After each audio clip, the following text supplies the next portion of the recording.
Bonjour à tous les amis, c'est Nash et on se retrouve pour une nouvelle vidéo où aujourd'hui je vais vous apprendre comment programmer en Python.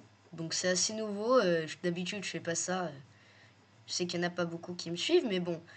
D'habitude je fais pas ça donc c'est un bon moment pour commencer.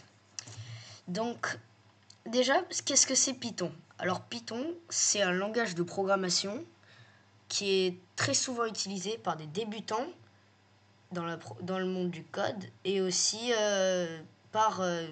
en fait, le Python, c'est utile en général parce que vous pouvez l'utiliser pour coder n'importe quoi. Tout et n'importe quoi.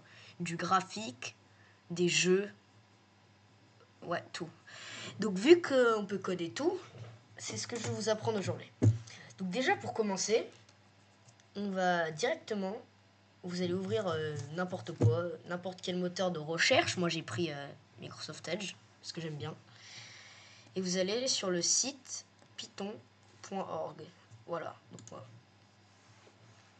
Une fois que vous êtes sur le site, vous allez aller dans le Downloads, donc dans les téléchargements. Et vous allez dans les Latest Release. Donc All Releases, vous pouvez cliquer là si vous voulez pour trouver la dernière. Mais bon, vous l'avez ici. 3.13.3. Si vous êtes... mais bon, après, ça a peut-être changé. Mais bon, voilà. La latest, le tout nouveau, elle est là en fait. Donc vous allez la télécharger. Donc vous allez aller à travers le setup. Donc moi je vais pas le faire parce que je l'ai déjà. Mais voilà. Vous faites-le.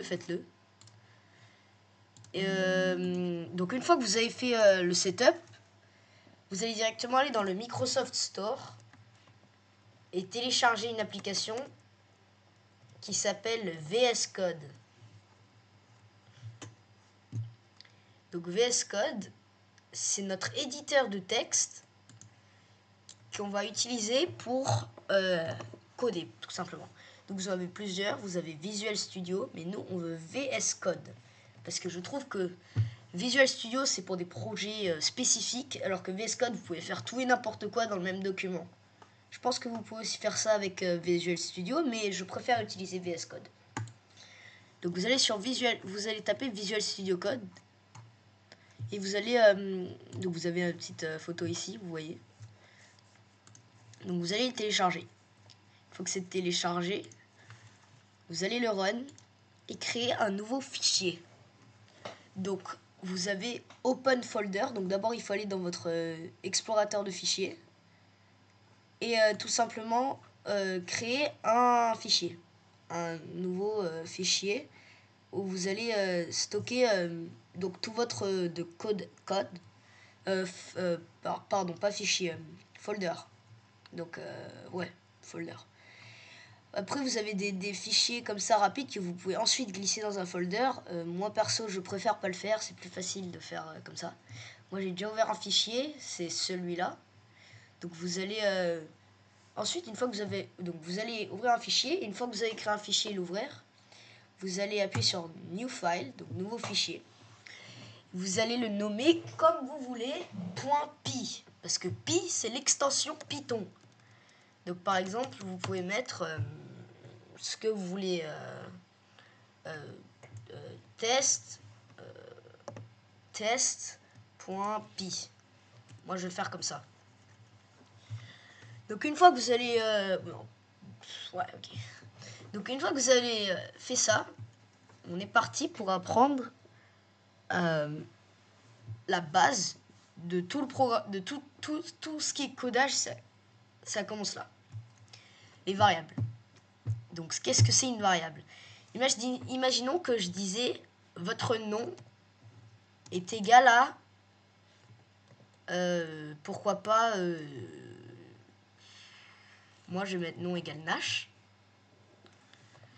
Donc là ça a créé une variable qui s'appelle nom, et cette variable à l'intérieur elle stocke Nash.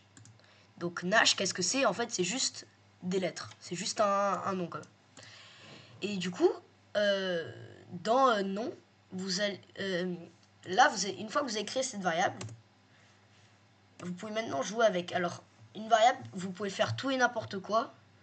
Mais si c'est du texte, ça doit être avec des guillemets. Je pense que ouais, des guillemets. Ou des... ouais, voilà. Ça.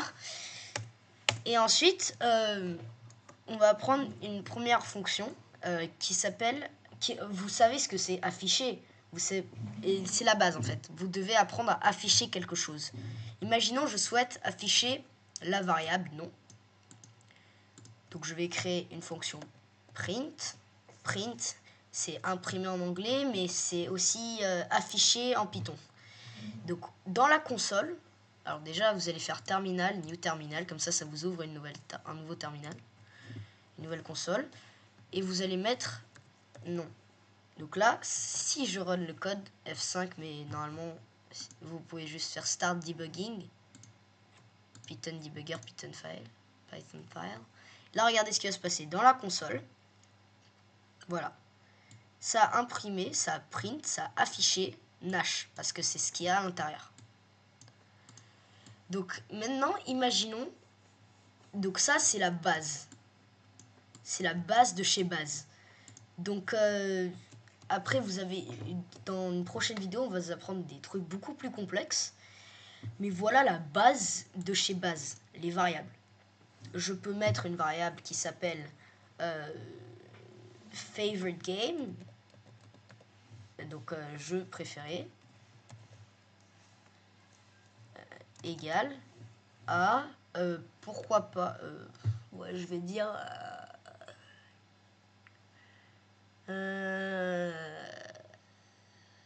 ouais, bah, Assassin's Creed.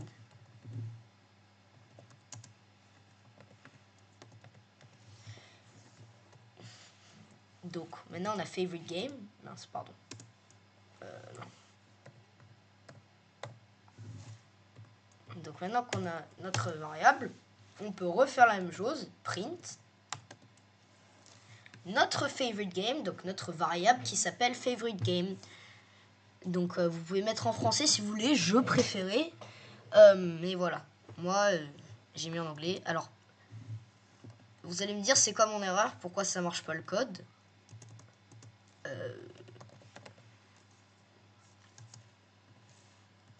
Voilà, donc ça va marcher. Vous allez me dire pourquoi est-ce que ça print. Ah, pourquoi ça print favorite game et pas Assassin's Creed. On a dit que il faut print. Là, on a dit qu'il faut print un message spécifique parce qu'il y a les guillemets. Mais si je mets cette fois-ci, j'enlève les guillemets et là je print. Regardez ce qui va se passer. Voilà, Assassin's Creed. Donc voilà, vous avez appris ce que c'est la base du Python, ce que c'est une variable. Alors j'espère que j'ai bien écrit assassin. Donc voilà, vous avez la base du Python maintenant. Donc dans la prochaine vidéo, on va vous apprendre des boucles. Les boucles, c'est ce qu'on sert à répéter une fonction. Donc si je veux répéter la fonction print, et ben c'est ce qu'on va apprendre comment faire ça dans la prochaine vidéo. Au revoir.